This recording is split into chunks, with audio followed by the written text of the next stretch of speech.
Joshua McDowell is a criminal defense attorney. He used to be a prosecutor in the legal system of the United States.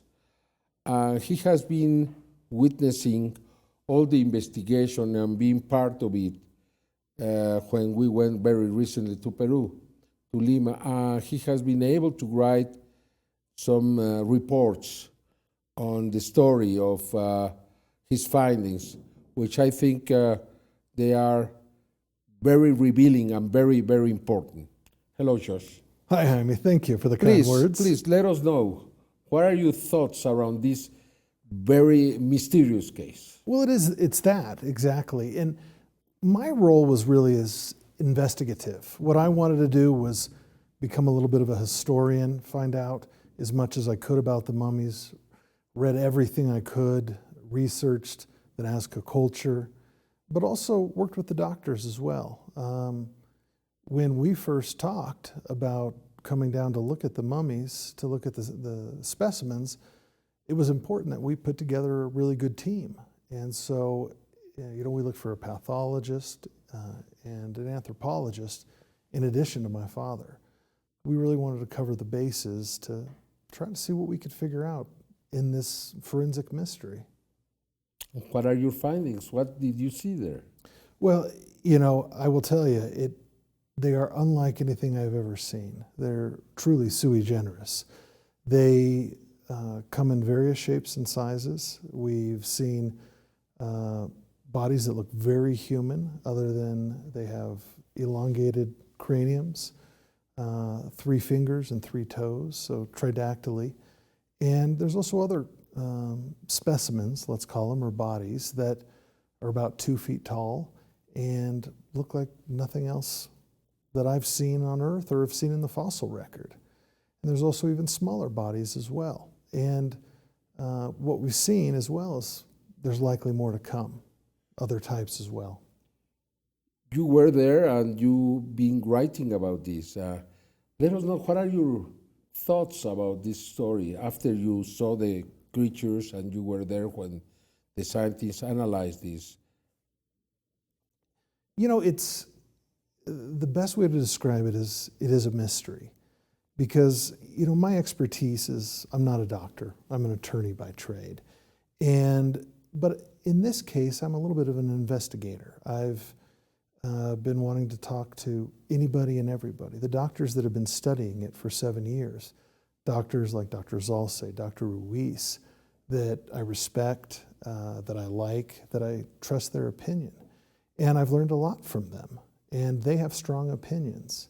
And it's interesting to actually physically see the specimens and look at them with my own eyes to try to make up my own mind.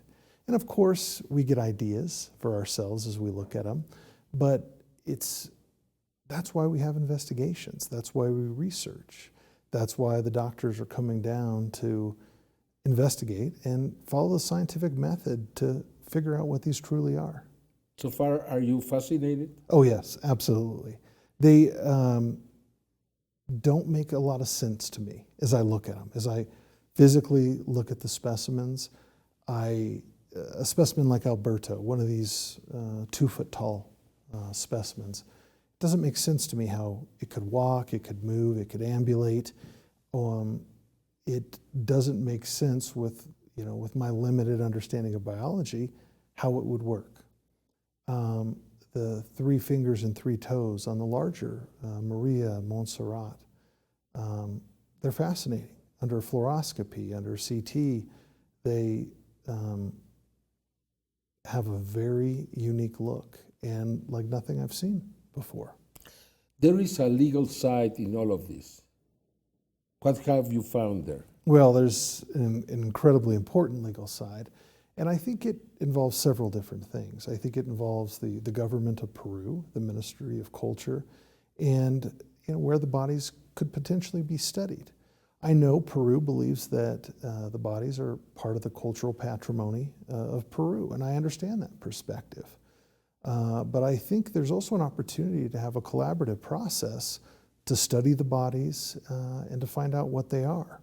Are these a new species? Are they an elaborate hoax? What are they? And I think that's part of what the process is.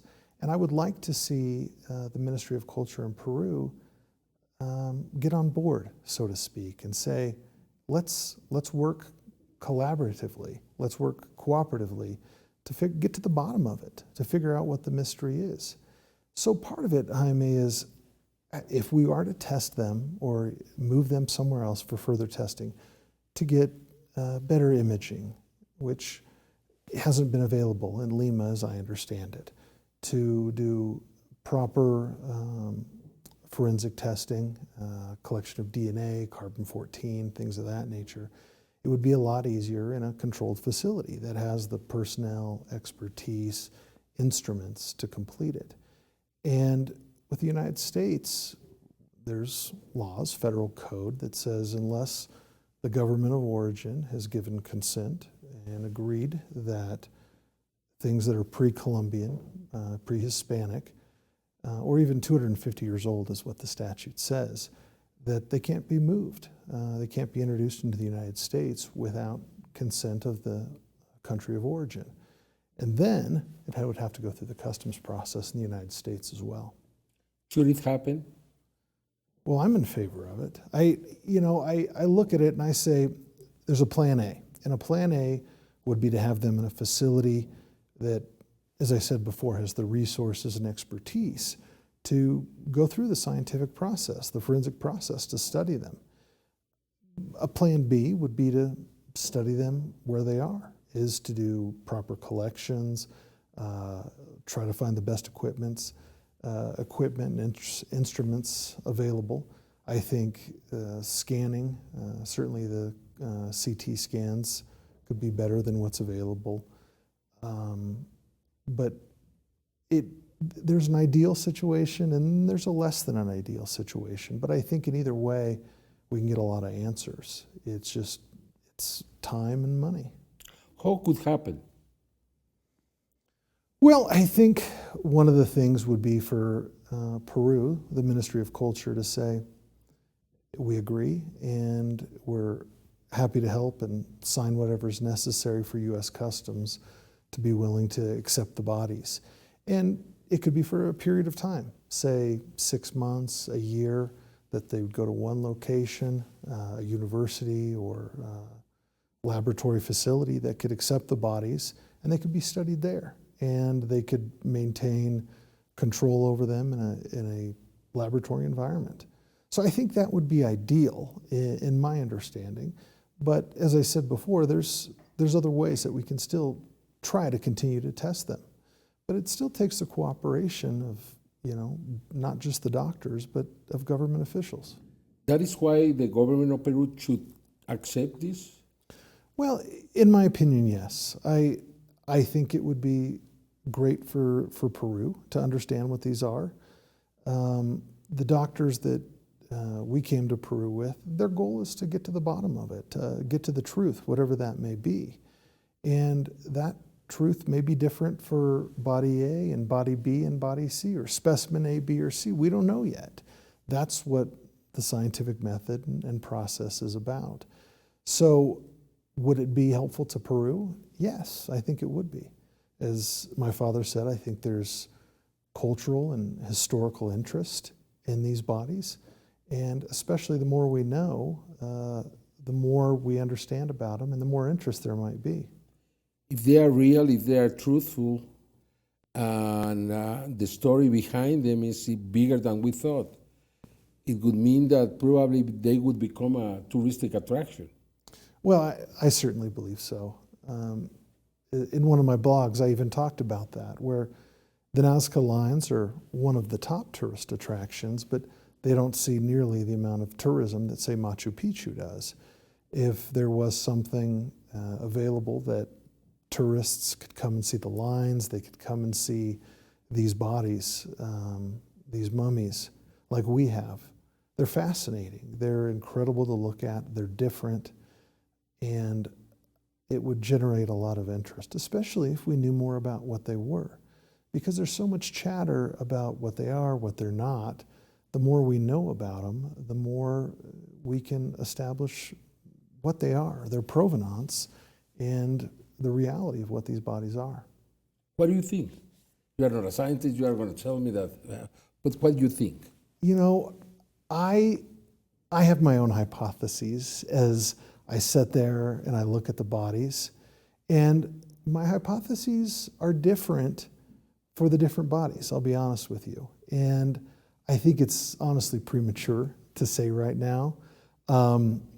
I've certainly bounced a few ideas off my father and off the other doctors, but I also would like to see the scientific method be carried out. I would like to see the doctors do their work, because that's part of what the method is. Yes, we formulate a question, but then we research, and then we can make a hypothesis. And so our research has been so limited. We've had hours. Now, certainly I've read everything I can find, but we had a period of about 7 hours physically with the bodies, with tomography and fluoroscopy, and that gave me some really good ideas about what may be going on and what they are.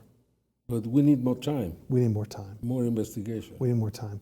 I think we can't jump steps in the scientific method.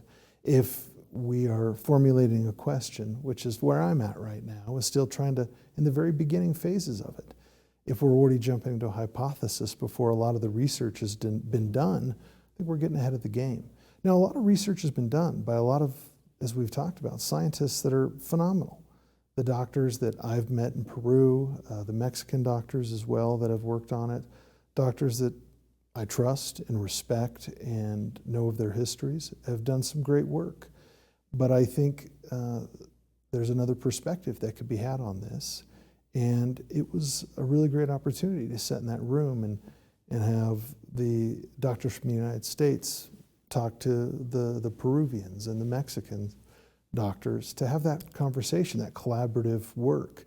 And really fascinating that. Well, yeah, I was a fly on the wall, Jaime, listening to what the doctors had to say and what their theories were. And as you know, I've been talking to all of them. We like to text or call, and I like to hear from the doctors. I'm friendly with Zalce and Ruiz. I like those guys, I trust those guys, but I also want to hear from them and what their perspectives are, because that's important to me, because I know they've been studying these for years. So a lot of what I've felt is we've come into this maybe 7 years later. Yes, there's a new perspective and a new fresh set of eyes to take a look at that, but to work in a collaborative process with the people that have been working on it for years. As a lawyer, did you see anything that was not correct, not right? Well, from a lawyer's perspective, I'm a former prosecutor, and I've also grown up in the house of a forensic scientist, and so I'm not a rookie at looking at bodies. This isn't the first time that I've had these experiences. Visually, I will tell you that I look at those feet and those hands for quite a long time. Did I take some pictures? Have I looked at the pictures? Of course. And truthfully, it's hard to tell because there's ancient skin. There's lots of diatomaceous earth covering it. And so could I see obvious cuts or manipulations on the exterior of the bodies? No, I couldn't. But, I don't think that tells the full story. I think we need to go a lot deeper than that. I mean, that's literally and figuratively surface level. We need to dig down a little deeper before we get to the real answers. Did you feel free to do the investigation? Oh, absolutely. Everyone was so helpful. I really feel that they rolled out the red carpet for us, that the Peruvian team at the university, all the doctors, Zuniga, and the chancellor who came and spoke with us, everyone gave us complete freedom and gave us as much time as we wanted. And everybody was so helpful and happy to see us. The amount of hugs and warm welcomes was great to have. It really felt good. How is to be the son of John McDowell? Well, he's just dad at our house. So, but as I said before, I've been along for the ride for 40 years. At 6 years old, I started going on cases, and I still remember the first case we did. It was a dog bite in Missouri, And the question was, what dog, it was one of two dogs, bit a young man and mauled him. It was a boy about 8 or 9 years old, just a little older than myself, who had been mauled by these dogs. And there were some great bite marks, and we got to take dental impressions of these dogs. And it was a fascinating case for me at 6 or 7 years old, but I've been along for the ride on a lot of those. I've held in my hand the skull of Jesse James as it was on my dining room table. I've witnessed him go out to 9/11, to the World Trade Center to help identify bodies. And so when there's an important case and they need somebody who can help identify and can get the job done, my dad gets called. And so, and I've always found that interesting as well. I love to hear the stories, and in the limited amount of times that I've had to be a part of it, that's always been exciting for me as well. Are you looking forward to this case? Absolutely. This has been a lot of fun to go to Peru, to be here in Mexico. The friendships I've made, the people I've met, the things I've seen, the people I've interviewed, the things I've learned it's been fascinating. And there's so much more to be done here. But, as my father and I talk about this, it's something that we've enjoyed tremendously, just, having father-son time together, to go on trips. As you know, my son came along too, Max, and to have, 3 generations and him to have his grandson, and who was filming for us and did a phenomenal job. It was a lot of fun. And for him, also for Max, to see through Max's eyes as a child, maybe some of the same things I saw when I was his age, to have the experiences to go along on these forensic examinations and studies. Your father has accepted to lead this investigation. That's what I heard. I was here for the interview, and I think that's fascinating. And I think, he's retired from the university now, so maybe he's got a little bit of free time. But we are so pleased. I think that's going to be incredible that he has that opportunity. And for him, I think also for him to pull the experts from the arenas where he's not an expert, the doctors that, the anthropologists, the archaeologists, the pathologists. And that was our goal, truthfully, Jaime, was with the team we brought, is we wanted to find the best in the world. And Dr. Caruso and Dr. Rodriguez are incredible doctors. And hearing the stories that they would tell as we were on this trip are just, they've had quite lengthy and interesting careers in the forensic fields. This is just the beginning. It's just the beginning. And I can't wait to see where we go next. Thank you very much, Josh. Thank you, Jaime. It's a pleasure. My pleasure.